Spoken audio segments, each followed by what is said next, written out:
السلام علیکم جی، آج ایک اور مستند حدیث کے ساتھ آپ کی خدمت میں حاضر ہے جی۔ تو اس حدیث کا بیسیکلی مفہوم یہ ہے کہ نبی پاک صلی اللہ علیہ وسلم نے یہ بتایا ہے کہ اللہ کا بندوں پر کیا حق ہے اور اسی طرح بندوں کا اپنے اللہ پر کیا حق ہے۔ تو یہ بڑی مستند صحیح بخاری کی حدیث ہے۔ تو اس میں نبی کریم صلی اللہ علیہ وسلم نے فرمایا، اے معاذ، کیا تمہیں معلوم ہے کہ اللہ کا اس کے بندوں پر کیا حق ہے؟ نبی کریم صلی اللہ علیہ وسلم معاذ رضی اللہ عنہ سے فرما رہے ہیں کہ کیا تمہیں معلوم ہے کہ اللہ کا اس کے بندوں پر کیا حق ہے؟ تو انہوں نے کہا کہ اللہ اور اللہ کے رسول ہی زیادہ جانتے ہیں، کیونکہ آپ کو پتہ ہے کہ جتنے بھی صحابہ تھے وہ نبی پاک صلی اللہ علیہ وسلم سے زیادہ کبھی نہ سوچتے تھے، نہ وہ جس طرح کہتے تھے ویسے ہی کرتے تھے۔ تو وہ اللہ کو اسی طرح مانتے تھے جس طرح وہ کوشش کرتے تھے کہ اپنے رسول کی اطاعت کریں، کیونکہ وہ ایک نمونہ تھے اللہ کی طرف سے اس زمین و آسمان کے لیے۔ تو انہوں نے کہا کہ اللہ اور اس کے رسول ہی زیادہ جانتے ہیں۔ تو حضرت صلی اللہ علیہ وسلم نے فرمایا کہ یہ ہے کہ وہ صرف اسی کی عبادت کریں اور اسے کوئی شریک نہ ٹھہرائیں۔ نبی پاک صلی اللہ علیہ وسلم نے فرمایا کہ صرف اللہ کی عبادت کریں سب، اور اس کے مقابلے میں کسی کو شریک نہ ٹھہرائیں۔ شریک کرنا بہت ساری چیزوں میں شریک کرنا ہو سکتا ہے، آگے پیچھے لوگ شرک کرتے ہیں، ذرا سا مسئلہ پریشانی آ جاتی ہے تو کبھی ایک کے پاس جاتے ہیں، کبھی دوسرے کے پاس جاتے ہیں۔ تو انہوں نے فرمایا کہ اللہ کے مقابلے میں کسی اور کو شریک نہ ٹھہرائیں۔ تو کیا تمہیں معلوم ہے کہ پھر بندوں کا اللہ پر کیا حق ہے؟ تو ساتھ ہی نبی پاک صلی اللہ علیہ وسلم نے فرمایا، کیا تمہیں پتہ ہے کہ بندوں کا بھی اللہ پر حق ہوتا ہے؟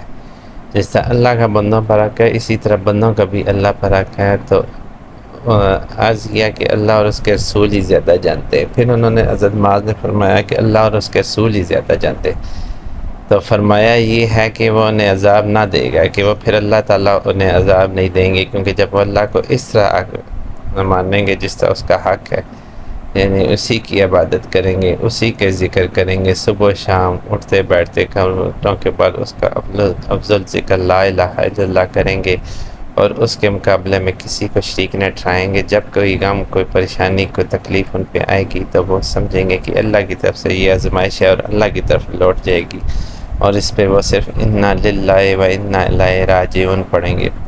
تو پھر یہ ہوگا کہ پھر اللہ تعالیٰ پہ بھی اسی طرح بندوں کا حق ہو جاتا ہے۔ تو وہ اس کا حق یہ ہے کہ بندوں کا حق اللہ بھی ہے کہ ان کو عذاب میں نہ ڈالے، بلکہ ان کو عذاب قبر، ہر قسم کے عذاب جو آگے آنے والے عذاب ہے، جس میں آزمائشیں آتی ہیں زندگی میں، بے شمار انسان پہ آزمائشیں آتی ہیں، وہ ان آزمائشوں میں اللہ انسان کو نہ ڈالے۔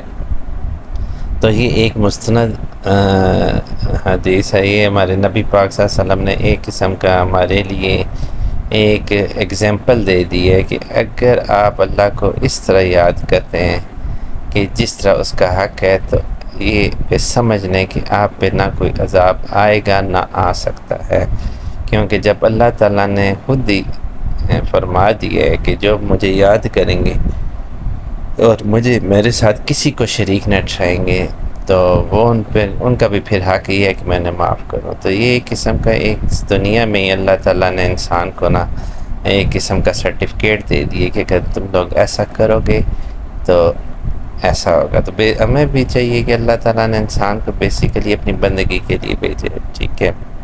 بندگی کے لیے یہ ہے کہ اللہ تعالیٰ نے انسان کو دنیا میں اس لیے بھیجا ہے کہ انسانوں کے ساتھ ایک نبی پاک صلی اللہ علیہ وسلم کی ذات، اس کا ایک مکمل نمونہ، ایک اعتدال جو ہوتا ہے شخصیت کا، وہ ہمارے نبی پاک صلی اللہ علیہ وسلم کی شخصیت میں تھا۔ تو وہی ہمارے لیے اسوہ حسنہ ہے، اسی پہ چل کے ہم دین اس دنیا میں بھی اور اگلے جان میں بھی جو ہے کامیاب ہو سکتے ہیں۔ تو یہ بہت ہی مستند حدیث ہے، اس پہ غور کرنے والی بات یہ ہے، اس میں سب سے بڑی بات یہ ہے کہ اس میں ہمارے نبی پاک صلی اللہ علیہ وسلم نے شاید اس دنیا میں ہی ہمیں ایک قسم کا ایک سرٹیفکیٹ دے دیا ہے کہ آپ کوئی کسی قسم کا اس بندے پہ عذاب نہیں آئے کہ جو اللہ کو مانتا ہوگا، اور اللہ نے بھی اپنے نبی کے ذریعے میں یہ بتایا ہے کہ اگر تم لوگ ایسا کرو گے تو پھر تم پہ کوئی عذاب نہیں ہے۔